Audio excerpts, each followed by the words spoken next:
Okay, hello guys.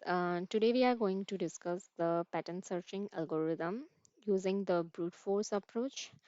Uh, in my next video, I'll also show you the KMP approach, Rabin Karp approach, and the suffix try approach. These are the linear approaches, but today we are going to look at the brute force approach. So, pattern searching algorithm using brute force approach. Okay, so let's understand what is a problem. Okay, so you are given a text of length n, you are given some pattern which is of length m. Now your job is to search this pattern in a text. For example, you are given text something like this: a b a c a d a b b a, and you are given pattern AABA. So if you were to search this pattern in the text, you see that this pattern occurs at index 0 in the text. Then if you go further, it also occurs at this index 9, AABA, and it also occurs at index 12. So this pattern occurs at index 0, 9, and 12 in the text. You need to return these indexes. Before we go discussing the brute force approach, let's discuss what are the application of the pattern searching algorithm. Pattern searching algorithm is an important problem in computer science. When we do search for a string in a notepad, word file, browser, database, anywhere, the pattern searching algorithms, they are used to show us the results. So let's discuss the brute force approach. So what we do in the brute force approach is, let me write the text and the pattern so that I can explain you. So what we do in the brute force approach is we slide the pattern one by one and we check for a match. So here AA matches, this AA matches, BB matches, AA matches. So we found a match at index 0. Then we're going to slide by 1 and we again check if there is a match. There is no match. It doesn't match at index 1, right? Even if it doesn't match, we again slide by 1 to see if there is an subsequent match. So even if it matches or it doesn't matches, we slide by 1 again to check for a subsequent match. So this doesn't matches, slide by 1. This doesn't match at index 3, at position 3. So slide by 1, slide by 1. So we do like this. So what is the time complexity for this approach? The time complexity for this approach is O of mn, because we slide over the text which is of size n and we do m comparisons. What is the space complexity? We are not using any extra space, so the space complexity is O of 1. So this is the worst case time complexity. Let's see in what case we get a best case time complexity, right? The best case time complexity is O of n, and I'll show when we get that. Okay, so if we have text like A B C C A D D E E, and we have pattern something like FAA, we get a best case time complexity. Why? Because see, the first character of a pattern and the text don't matches, so we never do any comparisons. We never do those m comparisons. We just slide, keep sliding over the n, over the text which is of length n. So we get a best case time complexity of O of n.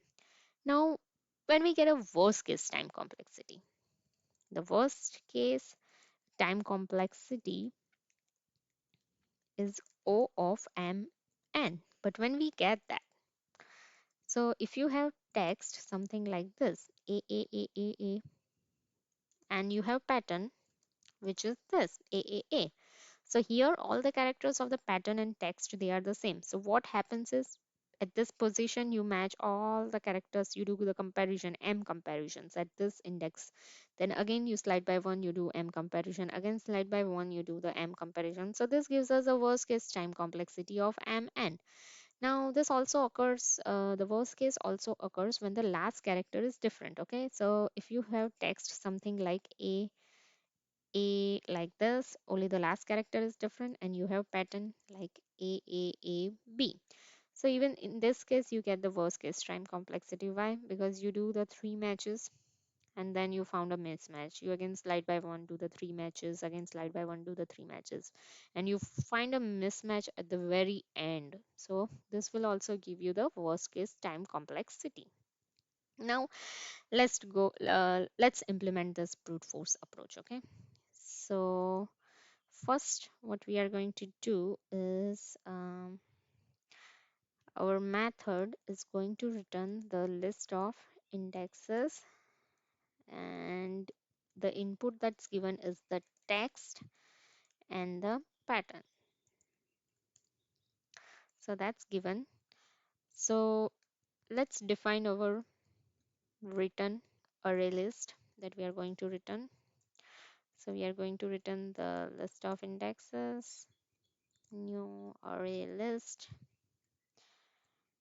so that we are going to return. Now let's find out what's the n and m. So n is text dot length and m is pattern dot length. We are going to slide the pattern over the text. So I is for indexes in the text. So I runs from 0 to, okay. So if you look at this pattern, right, the I runs from 0 to n minus m, because we don't need to go all the way. We only need to go to n minus m, because if we go any further down, after that we're not going to find a match because the length of the text is smaller than the pattern. So we are never going to find a match. So we'll just do the comparison till this point, okay, which is n minus m, I plus plus. So integer j, so that is for the pattern. So our pattern goes from j is equal to 0, j less than m, j plus plus. Now what we are going to do, so if, right, if there's no match, right, if there's no match, right, then we are going to break, we are going to get out of the for loop, and then we are going to slide again. So as soon as we find a no match, we just don't do any further comparison and we slide the index position in the text. So if text dot character at I plus j, okay, so here it's I plus j, because if your I is 2 and j is 0, so it would be 2 plus 0, then you match this character 2 plus 1, then you match this character 2 plus 2, and you match this character 2 plus 3. So that gives you the index position in the text. So if that character doesn't matches with pattern dot character at j, if it doesn't matches, then you're going to break out of the inner for loop because you are not going to do any further match. So you'll break off the for loop, and that's your inner for loop. So when you come out of the inner for loop, right, you need to see what is your j. If j is equal to m, right, that means we found a match. All the characters of the pattern matched and j is equal to m. But if j is not equal to m, it is lesser than m. That means we didn't found a match and we break earlier, right? So if j is equal to m, we found a match. So we are going to store our index and we are done. Close the outer for loop and return the indexes. So that's it. We are done with this. here. So that's the for loop, that's the inner for loop, and that's the outer for loop. And we are done. So we are going to return the indexes. So that was a brute force approach. I'm going to publish a next video with the KMP approach. So thank you so much for watching the video.